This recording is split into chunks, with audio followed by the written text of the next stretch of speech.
అందుకో జోహార్లు అంబేడ్కర్, అందుకో జోహార్లు, అందుకో జోహార్లు అంబేడ్కర్, అందుకో జోహార్లు.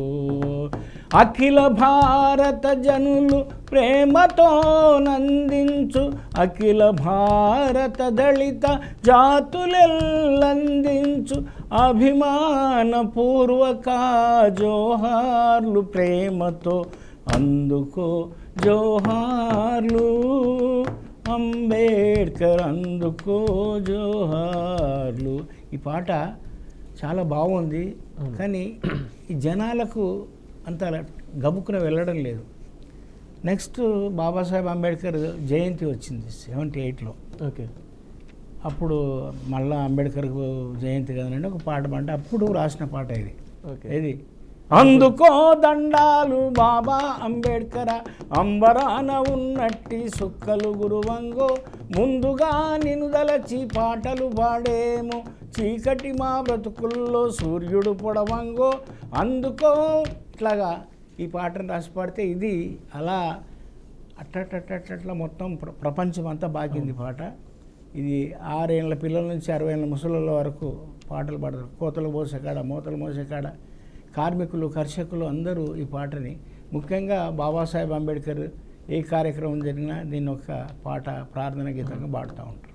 ఓకే, ఇప్పుడు మీరు విశ్వజన కళామండలి అనే సంస్థను ఒకటి స్థాపించారు కదా, అది ఎప్పుడు స్థాపించారు, ఏ సందర్భంలో, ఎందుకోసం స్థాపించాల్సి వచ్చింది? అయితే బ్రదర్, యాక్చువల్గా ఈ దేశంలో ఉన్నటువంటి దుర్మార్గమైనటువంటి అంశం ఒకటి ఏంటంటే కులం. ప్రపంచంలో ఎక్కడ కూడా లేనటువంటి ఒక మాయని మత్స్య సమాజానికి కులం. ఆ కులం అంచెలంచెలుగా అంటున్నంటే, ఉదాహరణకి ఇది గ్రేడియేషన్ అంటున్నంటే, ఇది నిచ్చెన మెట్ల కుల సమాజం. అంటే దీంట్లో కింది కులాన్ని దొక్కుతుంటారు ఒకడు, కానీ వాడిని పై కులం కూడా దొక్కుతూ ఉంటాడు. వాడికి ఆ ఫీలింగ్ ఉండదు, కింది కులమని నేను దొక్కుతున్నా అనేటువంటి యొక్క సంతోషం, ఆనందం ఉంటుంది అనమాట. అట్లా ఈ గ్రేడియేషన్ అటువంటి కులాలకు సంబంధించిన దాంట్లో నేను అత్యంత దుర్మార్గంగా అంటరాని కులం అని పిలువబడుతున్నటువంటి ఒక సామాజిక వర్గం మాదిగ కులంలో పుట్టాను నేను. ఈ పుట్టినటువంటి పరిస్థితులలో చాలా చోట్ల అంటే ఈ వివక్షత అనేది చాలా చోట్ల నన్ను బాధించింది. చాలా స్కూల్కి వెళ్ళినా కానీ, లేకుంటే నీళ్ళ దగ్గర మంచినీళ్ళు పట్టుకురావాలనుకున్నప్పుడు కానీ, లేకుంటే ఏదైనా ఒక చోటుకి వెళ్ళి కార్యక్రమానికి వెళ్ళినప్పుడు కానీ, భోజనాలు తినే కాడ కానీ, ఇలాగా దూరం ఉండు నువ్వు అనేటువంటి పరిస్థితి అప్పుడు. మామూలుగా ఇప్పుడు ఉన్నటువంటి పరిస్థితి. మీరు ప్రత్యక్షంగా ఈ కుల వివక్షతకు గురైరా? చాలా చాలా గురయ్యానండి. ఓకే, పేరు కంటోన్మెంటే, మా సికింద్రాబాద్ కంటోన్మెంట్ బొల్లారం నేను పుట్టి పెరిగింది, కంటోన్మెంట్ హాస్పిటల్లో పుట్టి పెరిగినా కూడా అక్కడ ఈ కులాలకు సంబంధించిన దొంతరలు ఉన్నాయి. ఓకే, సో దీనికి సంబంధించి నాకు ఒక ప్రశ్న అనేది తలెత్తేది, ఈ కులం అంటే ఏంటిది, ఎందుకు అసలు దీన్ని నేను అంటరాని వాళ్ళని దూరం ఉండమంటారు ఎందుకు అనేటువంటిది. ఈ పరిస్థితులలో మేము ఉండేటువంటి ఏదైతే ఒక వ్యవసాయ బాయి క్షేత్రం, ఒక చిన్నగా ఒక 10-12 ఇళ్ళు ఉండేటి అన్నమాట. అందులో ఒక 3 బెస్తవాళ్ళ ఇళ్ళు, ఒక 3 మాలవాళ్ళ ఇళ్ళు, 5 మాదిగ వాళ్ళ ఇళ్ళు ఉండేటి అన్నమాట. దీంట్లో ఎక్కడైతే మేము నివసిస్తున్న ప్రాంతంలో బావులు, వ్యవసాయ బావులు ఉండేవి. ఈ బావులలో ఉండే నీళ్ళు ఉప్పు నీళ్ళు, అదేంటంటే బట్టలు ఉతుకోవడం, బాసనలు తోముకోవడం, దీనికి పనికి వస్తాయి.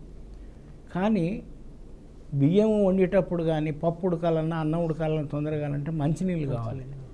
మంచినీళ్ళు కావాలంటే మాకు కొంచెం ఒక 2 ఫర్లాంగ్ల దూరంలో ఈ నల్లాలు అనమాట, ఇవి కుళాయిలు అంటారు ఆంధ్రలో, అయితే ఇక్కడైతే నల్ల అంటాం మనం. అలాంటివి అక్కడక్కడ ఆ బస్తీలో ఉండేవి అనమాట. అయితే మేము ఎక్కడైతే నీళ్ళు పట్టుకోవడానికి మాకు దగ్గర ప్రాంతం ఏంటంటే శివుని గుడి అని ఉంది, డౌటన్ బజార్లో శివుని గుడి ఉంది. అక్కడ ఒక నల్ల ఉంటుంది, అక్కడికి వెళ్ళి నీళ్ళు పట్టుకొని ఒక కుండ, మాకు అప్పుడు బిందెలు కూడా లేనటువంటి పరిస్థితుల్లో కుండ తీసుకొని వెళ్తే ఆ నీళ్ళు 5 గంటలకు వస్తే 5 గంటలకు నీళ్ళు వచ్చేటప్పుడు ఎవరు లేకున్నా కూడా మేము పట్టుకోవడానికి వీల్లేదు. ముందుగా ఆ గుడి పూజారిని పిలవాలి. పంతులు నీళ్ళు వస్తున్నాయంటే ఆయన వచ్చి మరచెంబు తీసుకొని వచ్చి ఆ చెంబును కడిగి చెంబుతో నీళ్ళు తీసుకొని ఆ శివుని మీద పోసి తన ఇంట్లోకి నీళ్లు పట్టుకొని మిగతా కులాలను పట్టుకున్న తర్వాత పట్టుకోవాలి. ఓకే, అట్లా రూల్. అట్లా అంటే అట్లా అటువంటి పరిస్థితి. దాంట్లో భాగంగా అట్లా జరుగుతున్న క్రమంలో ఎప్పుడు నేను స్కూల్కి 9 గంటలకు స్కూలు, 9 గంటలకు స్కూల్కి వెళ్ళాలంటే కనీసం 8 గంటలకు బయలుదేరితే కానీ ఈ స్కూల్కి వెళ్ళే పరిస్థితి లేదు. కానీ ఎప్పుడు ఈ నీళ్ళ కోసమని 8:30, 9 అయితే ఉంటే అక్కడ లేటుగా వెళ్ళడం మూలన నన్ను మా క్లాస్ టీచర్ రత్నం అనేవాడు ఒక టీచర్ మట్టల మీద కొట్టేది స్కేల్ తోటి, ఎందుకు లేట్ వచ్చినాను. దానివల్ల బాగా దుఃఖపడి మా అమ్మని అడిగిన, అమ్మ ఈ మంచినీళ్ళు అంటే గండిపేటకి వెళ్ళి వస్తే గండిపేట నీళ్ళు అంటారు కదా, మరి మనది గండిపేట చెరువు అన్నారు, అది సముద్రం కాదు నది కాదు, గండిపేట చెరువు. నేను అడిగి, అమ్మ గండిపేట చెరువు అంతా మనం మా అల్వాల్ చెరువు అని ఉంది, అల్వాల్ బొల్లారం పక్కన, అల్వాల్ చెరువు అంత ఉంటుందా అని అడిగిన మా అమ్మని. అదే బిడ్డ అది చాలా పెద్దగా ఉంటుందటరా, 10 ఇంతల కంటే ఎక్కువ ఉంటుందట అంటున్నాడు. ఏదైనా చెరువు అన్నావు నువ్వు, చెరువు అంటున్నట్టు నా ఉద్దేశం ఏంటంటే మేము పొద్దున్నే వంగనే అన్ని కాలకృత్యాలు తీర్చుకోవడానికి అక్కడే పోయి రావడం. నాలాగనే ఆ చెరువు దగ్గర కూడా మా తాత ముత్తాతలు ఎవడో ఇదే పని చేస్తున్నారు. అయితే ఆ చెరువులోకి వెళ్ళి వచ్చినటువంటి నీళ్లు ఈ పంతులు పవిత్రమైనటువంటి ఒక జలంగా పట్టుకుంటున్నాడు, దాన్ని తీసుకెళ్ళి శివుని మీద అభిషేకం చేస్తున్నాడు, తన ఇంట్లో వాడుతున్నాడు. నాకు అప్పుడు ఒక చిన్న కవిత అట్లా మనసులో పుట్టినటువంటి కవిత అంటే, నది పుట్టిన కాడ నావాడు, ఏమన్నా మూసీ నది అన్నారు దాన్ని, నది పుట్టిన కాడ నావాడు దొడ్డికెళ్ళి ముడ్డి గడిగిన నీళ్ళు పంపులోకి వస్తే పవిత్రం ఎట్లా అయ్యారా పంతులోడా అని రాసుకున్నా మనసులో. ఓకే, అది తర్వాత మట్టి పూలు అనే పుస్తకంలో కవిత సంకలనంలో వచ్చింది. నా ఉద్దేశం ఏంటిదంటే ఈ క్వశ్చన్స్ నేను కూడా నాలాగా అందరు చాలామంది పుట్టుంటారు అంటారు అనుకున్నాను. కానీ ఎవరికైతే దుర్మార్గమైనది దీన్ని ఎదుర్కోవాలి, ఏంటిది దాన్ని ప్రశ్నించుకున్నవాడు దాని మీద ప్రయత్నం చేస్తాడు, ఎందుకు పుట్టింది ఏంటనేది. ఈ పరిస్థితులలో నేను ఈ క్రమంలో 6వ తరగతి చదువుకునేటప్పుడు నాకు ఒక 40 రూపాయల స్కాలర్షిప్ వచ్చింది.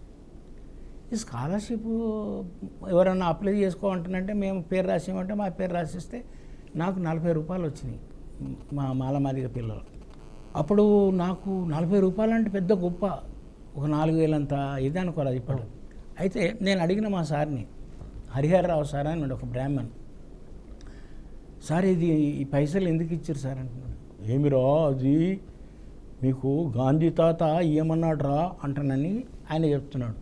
ఆ పక్క క్లాస్లోనే కృష్ణారావు సార్ అని ఉన్నాడు, ఆయన మన సామాజిక వర్గానికి సంబంధించినటువంటి మాల కులానికి సంబంధించి.